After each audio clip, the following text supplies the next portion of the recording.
กราบอาราธนาหลวงตากล่าวสามโมนีในคาถาเจ้าค่ะเดี๋ยวเนาะเรื่องรางเบิดเดี๋ยวออกมาเรื่อง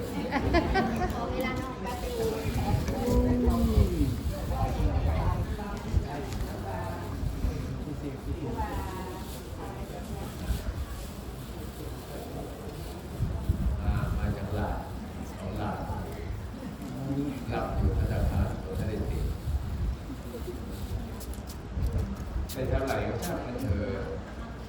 อย่าคิดเรื่องเงินคิดเรื่องเงินคิดเรื่องได้แล้วมันถูกคิดเรื่องสุขกินอิ่มมื้ออุ่นหายใจออกสุขสบายคิดแค่นี้จะคิดในเรื่องเงินถ้าหัวมีแต่เงินทุกข์เลยนะคิดแต่เรื่องว่ากินอิ่มมื้ออุ่นหายใจออกก็มีความสุขแล้วแค่นี้นะเอาง่ายๆเดี๋ยว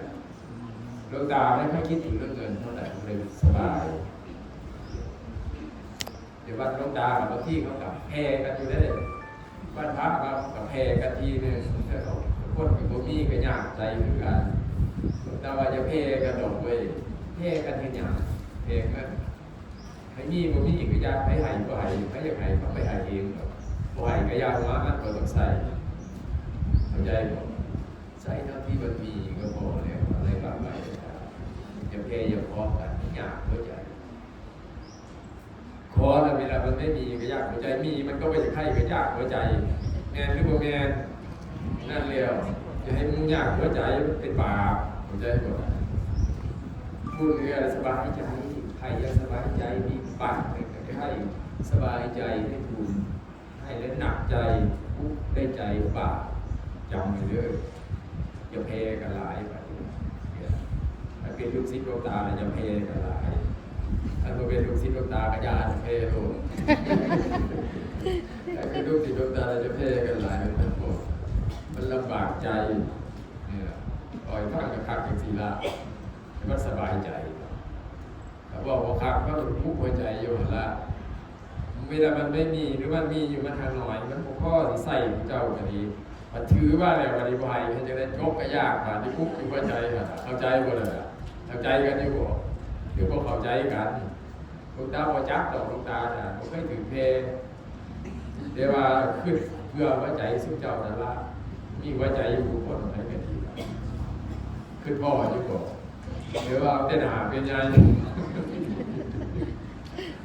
เป็นเรื่องของเป็นเลยไม่อยากจะเต้นแต่เมื่อเดือนปานนั้นไปหาลูกคนตะกี้นะคนก็ไปอยู่ในคุกแล้วนะเนี่ยนี่นะไอ้เบิร์ดบ้าเดือนผมยังเนี่ยจะซื้อเลี้ยวกินให้ลูกให้เจ้าครอบครัวที่วันเลี้ยวกินไปหาเขาละไอ้เบิร์ดที่บ้านนี่ละเดี๋ยวว่าบ้านโกงน้องเองเนี่ยเขาว่าเขาเป็นไก่อะไรเนี่ยเที่ยวนั้นมันโกเป็นแล้วเอาแต่หนาเบิร์ดแล้วมันจะกินอย่างไรคือก่อนเพื่อนจบมันต้องมีเหลือไว้บ้างเพราะได้ซื้อประตูประพลเนี่ยมันใจบ่ว่าท่านเบิดท่านเสียงหลายเห็นบ่กับท่านยากตัวตาว่าจากสีดอกเข้าใจไหมนี่นะที่ว่าบอกเข้าใจแต่ท่านพอประมาณเหลือบ้างบอกเพื่อทั่วบ่ให้มันอยู่มันยาวบ่ให้พิษได้เลี้ยวมันจะเป็นบาปตื่นแต่เด้ออะไรไม่ทานเป็นเราอยู่เป็นก็จะมีความสุขไม่ไว้เป็นทุกข์เลยนะคนแต่มากที่ว่าลูกตาบอกว่าให้อยู่เป็นลูกตาสอนไม่เกินปีนี้นะเพราะเห็นตัวอีกไม่เป็นอยู่ไว้เป็นสุขเข้าไปอยู่ในคุกเยอะแยะผักไปเอาพระเจ้าเข้าไปอยู่น้ำภูน้ำเขานะเพราะว่าอยู่โมเกพระเราโถอ่ะยันมนก็ไปหาในคุกนะอยู่มันสบายเท่อยู่เป็นพระนะบ้านบริษัทเอาบริซื้อเงินทองเขามาถวายเลยซื้อๆวันนี้มากคือหลวงตารับตาอยู่ก็บอกว่าหายเลยยากจะเกิดกระเดียที่ได้ขอเขาอีกอยู่ขอไปตายเลยกระโดดกระเดียเข้าใจขออะไรบ้างไปแล้วแต่อยู่เฉยก็ไปอยู่แล้วขออะไรเพื่อทำมากมายนักหนาเที่ยหลวงตาอยากว่าจะกินเลยหลวงตาว่าไปอย่างเขาหายอย่างกระทบกระเทือนมูลหลงจะหลงจะสิว่าปิดปากหลวงตาดูปากเดียวอันนี้ละมันทางคิดตาว่า ดจริงๆนะในความคิดมันเป็นอย่างนั้นเลยมันก็เลยสบายสบายสบายสบายมันไม่ยากอะไรมันสบายสบายแต่ว่าคือเบื่อคนอื่นกินพ่อกันอยู่ว่าเจออยากเขาบอกพ่อกินเขากินอะไรอยู่จะพ่อกันตัวพ่อไปก่อนไปหลังตัวโจมกันกับโมเรือได้ฝ่ายคุณทั้งหลังตามขึ้นเท่านั้นเลยคิดน้ำเขาอยู่อะไรกันทีเนี่ยก็คาดกันหลายผู้เรียนเอากระสอบมาใส่เบิดเลยก็เลยไม่ได้กินอันนี้ละจริงๆเราพอบทนั่นเลยจริงๆเราคิดเผื่อกันบ้างแต่ว่าอยู่เป็นคิดเผื่อกันเป็นอยู่เป็นมีความสุขคิดเผื่อกันเป็นคิดเผื่อกันได้เป็นกระจกเลยเป็นคนคิดเผื่อกันเป็นเผื่อมาเผื่อเป็ดเผื่อไก่เผื่อคนเผื่อแม่เผื่อเบิดละอยู่ในร่วมโลกอันนี้ก็อยู่มีความสุขถ้าอยู่เป็นไม่ได้เป็นกระทุกข์นะเข้าใจในจังหน่อยอยู่บ่อยฟังอย่าพึ่งเด้อถ้าพึ่งก็เลยอยู่กับลูกตาโอ้ยกูเบื่อสูงพึ่งเนี่ยเบื่อที่เบื่อเขาพึ่งพึ่งเนาะอยู่เป็นก็อยู่มีความสุขอยู่พอดีเขาเรียกว่าพอดีก็เกินบาทก็ขาดบาทเกินบาทก็พอดีปัญหาสลึง6 สลึงเนี่ยหน่อยก็บาทคน3 สลึงก็พอดีพอดีแล้วแหละพอดีแล้วก็พอดีมีความสุขถ้ามันเกินมันก็ไม่พอดีนะถ้ามันขาดก็ไม่พอดีถ้าดีแล้วมีความสุขอยู่ให้พอดีแล้วมีความสุขพวกขาดพวกเกินส่วนมากมีแต่ขาดพวกเกินน่าสมเพชนะคนนะความรู้ก็มีความรู้ความฉลาดความร่ำความรวยดีหมดทุกอย่างแต่ความฉลาดอย่างหนึ่งว่าทำไมจะอยู่ที่ความสุขคิดโปรเบกคิดยากเลยเรียนจะมีความสุขขึ้นยากมันขึ้นบ่ถือเข้าใจบ่มันขึ้นบ่เป็นว่าถ้าเรียนจะมีความสุขอยู่แบบไหนถึงจะมีความสุขคิดได้เป็นคิดจะรวยก็เป็นรวยอีหลีอย่างรวยกันพี่ที่มีความรู้ก็ได้เป็นด็อกเตอร์เรียนไม่หยุดก็ได้เป็นด็อกเตอร์แต่ว่าถ้าเรียนจะอยู่มีความสุขขึ้นก็เป็นแบบเอาไปว่าอยู่ไม่เป็นอยู่ในโลกไม่เป็นอยู่กับคนธรรมดาอยู่กับสังคมก็ได้เขาไปอยู่ในกลุ่มก่อนเอาไปอยู่ในสังคมแคบเข้าไปยุ่งยากอยู่กับสังคมกว้างมันเบียดเต็มเข้าไปสังคมแคบเขาหรือว่าภาคก็ยังอุตส่าห์ไปเท่าโถนะใกล้สิตายแล้ว60 70งั้นอุตส่าห์ไปติดคุกกับเขาคิดดูทีนั้นนะมันคิดได้เรื่อยๆเอาไปในสมองนะครับประโยคเก่าเอาไปใส่สมองด็อกเตอร์เอาไปใส่สมองนะโมบี้ก็เรียนมหาสแตกจ้ะเอาก็จะคิดทุกคือโดนดาราอยู่เรียนมาอย่างสาวเรียนมาทำไมเรียนมาแล้วไม่เป็นมวยเลยสู่บักยักษ์กับบันไดโดนดาราเนี่ยบางเรื่องอยู่ว่าโดนดาราเลยนะอยู่เป็นมันก็พิษกับมาอย่างเถื่อมันแต่ละไม่ทะเลาะกับใครเลยอยู่ใส่กันดีอย่างไรมันก็ขอเงินเขาแต่เขาชาติทำเป็นตลอดอย่างอื่นพวกพิษโมเดลพวกพิษไปกับใครเลยต้องด่ายักษ์ดีกว่าอีกดีกว่าด็อกเตอร์ดีกว่าเรียนเข้าไปอยู่พออยู่วงเป็นทะเลาะนี่ก็เขาอยู่เป็นยังไงเข้าใจไหมทุกเจ้าเป็นอยู่แล้วนะสำรวจตัวเองเนี่ยอย่าเป็นใจกว่าอย่าเป็นคือเขาขนาดนั่นเดี๋ยวผู้เงาผู้เจ้าเป็นได้ลงตัวเองจะเป็นย่ามใดผู้เจ้าผู้เบื่อเข้าใจบ่ได้ว่าแต่ตัวเองพิเศษอยู่ชอบคิดนะแต่จริงๆแล้วมันทะเลาะแต่กับเขาติปฏิหารมันสุดท้ายอยากอยู่วัดกับทะเลาะแต่กับพระในวัดเห็นอย่างกับทะเลาะในเบิดมันขึ้นเอาเองนะเดี๋ยวเอาไปว่าพอทะเลาะกันหมดในคอมเมนต์ที่ได้เขาด่าคือดูแล้วก็ยิ่งว่าสาธุแล้วจะพูดปานนั้นผมจะบอกผู้เจ้าวิเศษคือรู้สาธุเจ้าคือว่าอย่างไรอันคอมเมนต์ว่ามีแต่ด่าว่าวิเศษอยู่เอาวิเศษตัวใดนะเขาก็จะว่าเขาอิจฉากูก็บอกมาดีแล้วเด็กดีเลยโอ้นั่นนะเราคิดเอาเองเขาด่าตัวเองอย่าเข้าข้างตัวเองเข้าใจไหมเราลงตัวเองอย่าไปเปลี่ยนไม่ได้อย่าลงตัวเองให้อยู่พอดี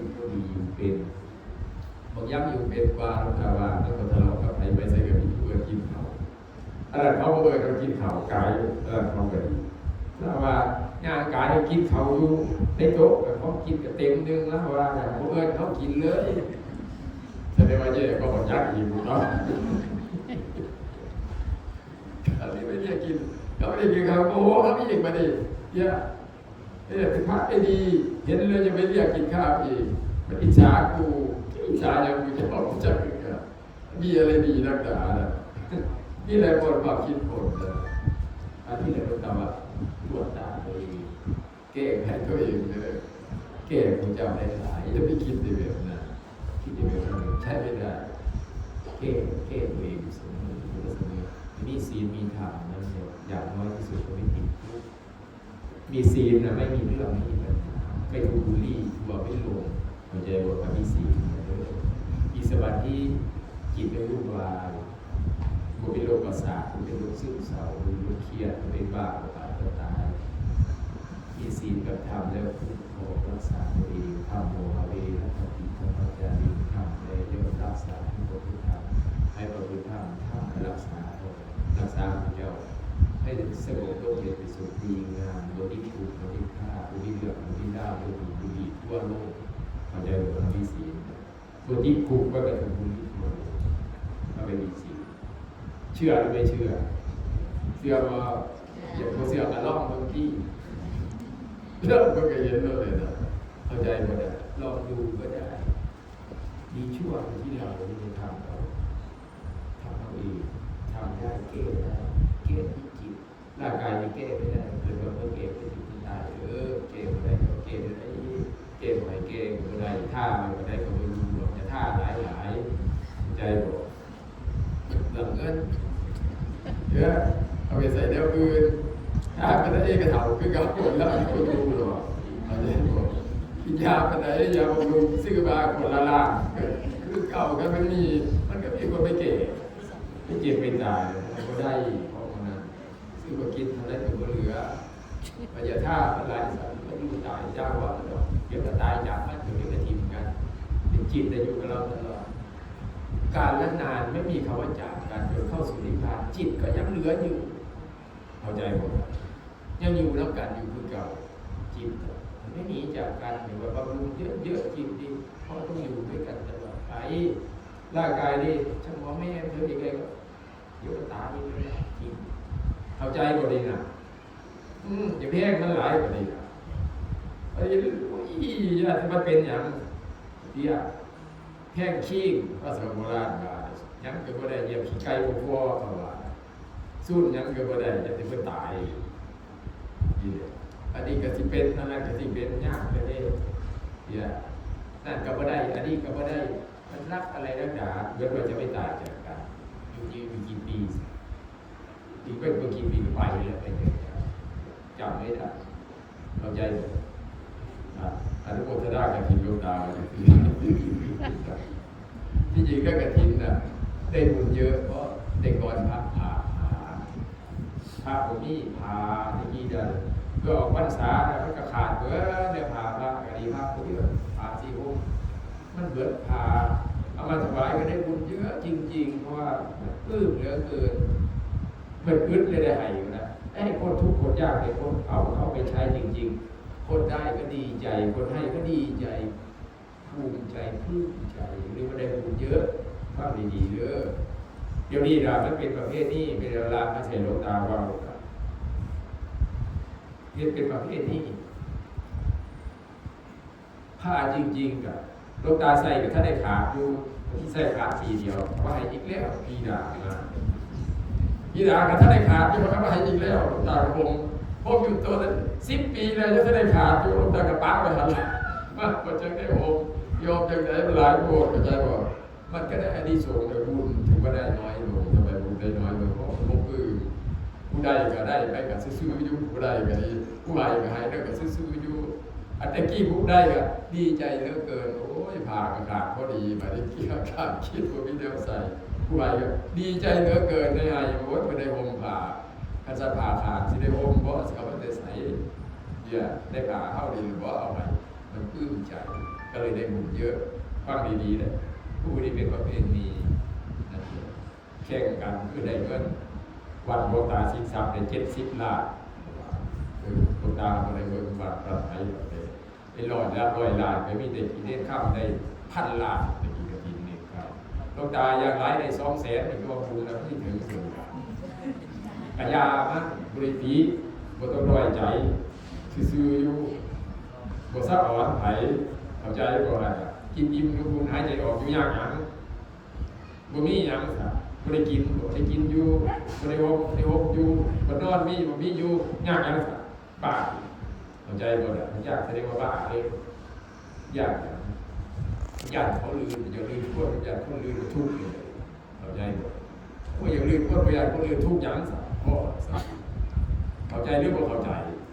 นะอย่ายากคือดวงตาดิเป็นลูกศิษย์ดวงตาเด้อ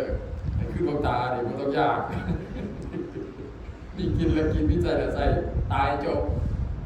เดี๋ยวเขายากอะไรเดี๋ยวเป็นลูกศิษย์ดวงตาต้องใจสบายอะไรได้ว่าเฉพาะไม่นอกมีสนใจมันใจสบายเลยโอ้ง่าย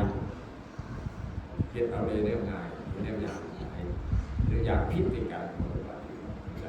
พุ่งในการทางเงินโชว์กันเรียกเขาได้แต่เป็นเขาลืมเขาตาโลกผ่านพุ่งเราไปเลยเจ้าเดินหน้าเดินไปเดินเอาเลยมันสิ่งตายที่ว่าที่เราทุกมันเลี้ยวกันไม่ว่าจะกันเข้าใจบ่จะว่าเนี่ยได้กินอิ่มอยู่คุณจะให้ใจเราคุณพ่อกินขอทานอยู่ไม่ได้กินนะไม่ได้ทานดูจะเกิดตายเด้อร่างกายดีเอาใจดีมันสบายเลยใจนี่คือเราตลอดไปฝึกเอาเรื่องอบรมเอาจิตแก้ได้ที่จิตที่แก้จิตที่ต้องการให้เป็นแก้ทั้งหมดต้องการสุขได้ทุกข์ได้ต้องการหลุดพ้นมรรคผลนิพพานได้ตามใจปรารถนาจิตแก้เอาได้ในศาสตร์ดีละบริวารศาสนาแก้ได้นี้เดียวนี้ขณะนี้เวลานี้ในร่างกายแก้ไม่ได้ยังไงก็เกิดมาเพื่อแก้เพื่อธรรมดาช่างหัวมันเถอะตายเถอะจะตายนี่แก้ก็ได้จะสึกไปแก้แต่ที่แก้ได้จะเสือกไปแก้แต่ที่แก้ได้แก้ไม่ได้อย่าไปแก้มันเพราะยังไงก็แก้ไม่ได้ถ้าไม่ไปได้กับวิวลูกตาก็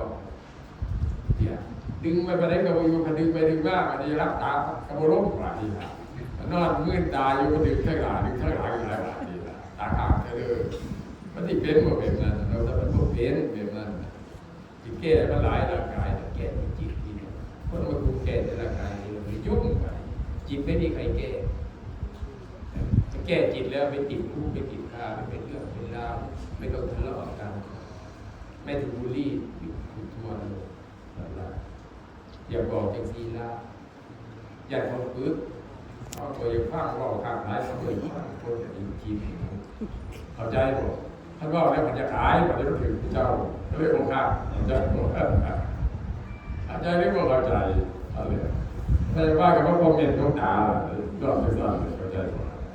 ก็ของข้างไหนกับว่าคอมเมนต์น้องตาเขาคอมเมนต์อย่างเราเขาได้มาเทียบตัวอื่นเราถึงอยู่ขนาดบุคคลเขาบุคคลเข้าใจบ่มันบุคคลในใจเขาเทียบไปถึงอยู่ถึงใครว่าตาเทียบถึงตาดาเขากับว่าถึงอยู่เขายินดีถึงเขาก็ได้ว่าคิดจะเผื่อพี่เขาคอมเมนต์ว่าตาเทียบคิดว่า3,000กันที่แต่ว่าเทียบก็คือลูกตาเขาที่ไปว่าเป็นเทียบกันยินดีเทียบถูกจริงแต่ว่าพอถึงใจเขา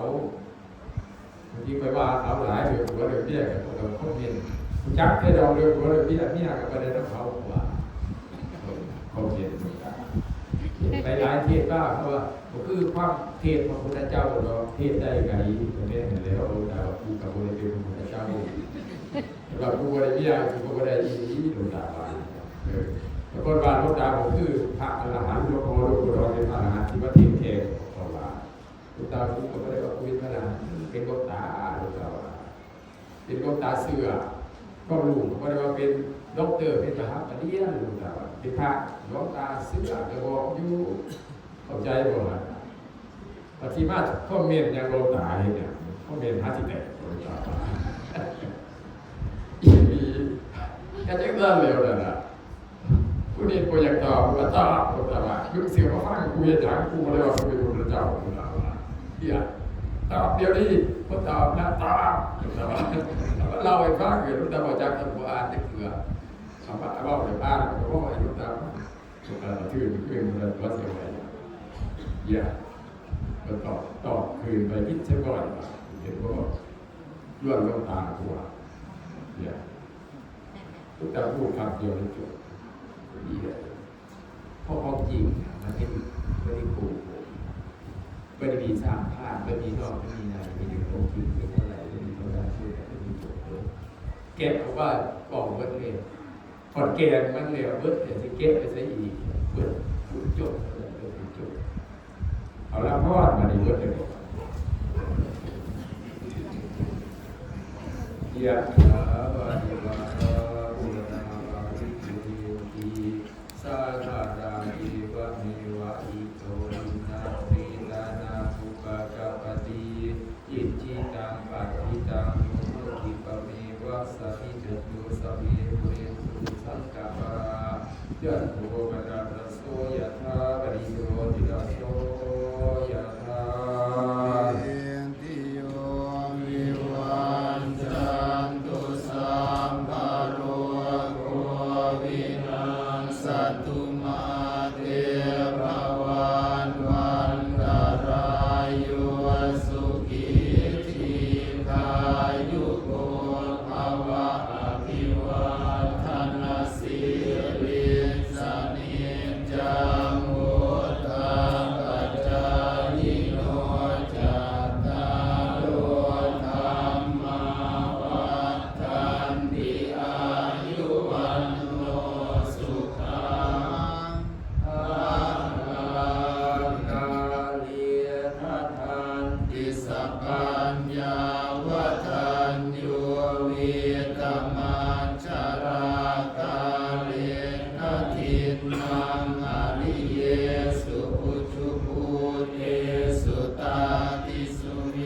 เชิญทุกท่านตั้งใจกล่าวลงตานะคะในคณะสงฆ์